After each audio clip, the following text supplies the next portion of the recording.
You guys have, this is a pretty basic question, but you have any favorite Larry Penn songs, and if so, why? What, What's your favorite Beatles song? yes. I always loved that song about the caboose. And the train End of device. train device. I love. Nothing's colder than an empty jug or the ring down in a coffee mug. Larry was the. I mean, I loved all his songs. I don't know. I don't usually think of songs as one being better than another. They affect you differently, but Yeah. I love that song. On account of he knew how to write lyrics, and he could write lyrics that were so simple and so profound, without seemingly. You could tell how good he was by how easy he made it look. Yeah. And I'm talking about his writing now, really, because you play a song like Patchwork Quilt or End of Train, and they seem simple, but when you write a song, to get it down to bare bones like that. Yeah. I mean, like a lyric low down in the prose. Sure. I yeah. mean, man, Yeah. that's just. I call it elegant simplicity. I know Larry probably would grizzle at the word elegant, but I call it elegant simplicity because it's so freaking classy, all at the same time. But that's that simplicity that everybody can relate to and everybody connects with, because there's nothing complex about the lyrics, but yet they say so much. They pack a big punch. Larry could have done it in Tin Pan Alley. Larry could have written. Yes. Larry could have written Over the Rainbow. He could have Yes. made movie musicals. I thought I was sitting by Stephen Foster sometime, like a working class of Stephen Foster, because the Friday nights that we would drink whiskey and sit at his table and hang and Pat be there just having fun and swapping tunes. Larry never ever, and you said in some of our correspondence, he never sugarcoated anything, and I'd say he'd say, what do you think of this, and he'd play a new tune. I'd be humming it the next day. I couldn't get out of my head. It was an earworm. And then I'd play a song, something I was working on. Years went by, and I'd play a song, and this would be Larry's response, and I'm sitting here with my arms folded and my face kind of straight. All of a sudden one day when he eventually heard me sing a song that he liked, after years of that going by, I felt like a kid looking for approval from his father. You did a good job, son. When he finally was like, oh, that's great, or we'd be on stage together and he would actually ask me to play a song that I wrote.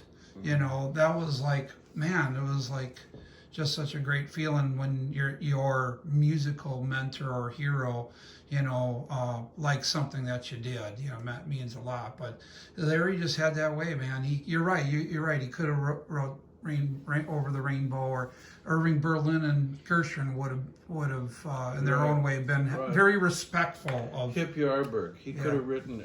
I mean, that's what I think, because he could do that. He could tell the story. He could use all the literary devices known to great writers. Metaphor, symbolism, whatever. But he could get it down to the bones. He could make it clever. He could make it funny. He knew what he was doing. He was good. Larry Penn was good. Yep. And do you guys ever hear that story about how he came to play guitar? He would, for a long time, he would grab the broom in the kitchen and he would play air guitar in the kitchen. And finally one day, Pat turned to him disgusted and said, "Oh, Larry, go get yourself a guitar already."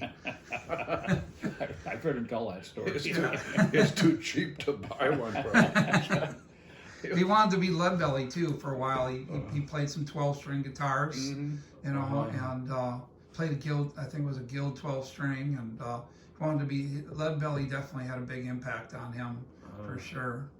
Yeah, he's he's got the songs that a lot of people know. Cookie, the Cookie Man, Cookie.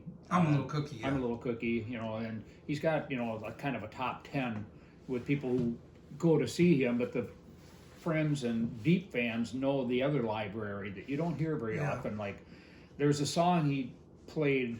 I heard him play it, and I thought, where did that song come from? It was called Mabelo.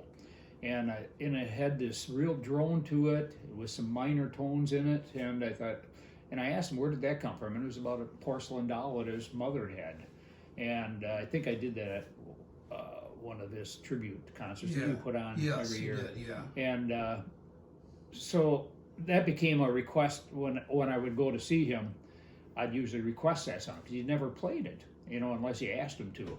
Yeah. And so it got to be a thing where I'd go see him like at the Cafe Carp. I think a couple times you were with him, and Mark Dvorak was with him. And I'd walk in, and he goes, "Well, I guess I'm going to be playing Mabel tonight." You know. I know, and some of these tunes, you know, I don't know how I remember. Like I did a house concert in Kenosha with him, and there's this gal. His name is Judy, and eons ago he wrote. I don't know even the story behind it. I wish I did, but anytime we do this house concert, he'd play this tune called "Watching Judy Dance." And it's just a beautiful song, and she'd be there, and you know, she'd just be so happy to hear him sing that song. You know, a lot of cool personal connections with people. You know. Yeah. He, you'd asked last night how long it's been since he's been gone. My granddaughter was born the week he left the planet. So, and she's 10, so going to be 10. So I kind of keep that in mind. I went to Milwaukee and I was going to visit with him. And Pat, I called and she said, we're not having any visitors today. But I was in town because my son lived in Milwaukee, and they're going to have my first grandchild. And so lost Larry, and then had my first granddaughter, first grandchild that same week. So it was like kind of bittersweet. Yeah. And but as we do these tributes every year, these concert tributes, you know, it seems like it was just yesterday, you know, that I was hanging out with him, and I remember a couple of the last few shows we did together and that it's getting, you know, on to be 10 years. It's just like all these other things in life where it's going by way too fast, you know. But I appreciate you guys sharing some Larry memories with everybody. We call this the Larry Penn Legacy Project, and Larry didn't have he didn't have much of a digital footprint. He was, in my opinion, he was a little suspicious of it all, but nevertheless, it's people like you who are sharing memories of him for all of us who loved him. That means a lot. So thank you guys very much. thank you, and all you do. Thank you.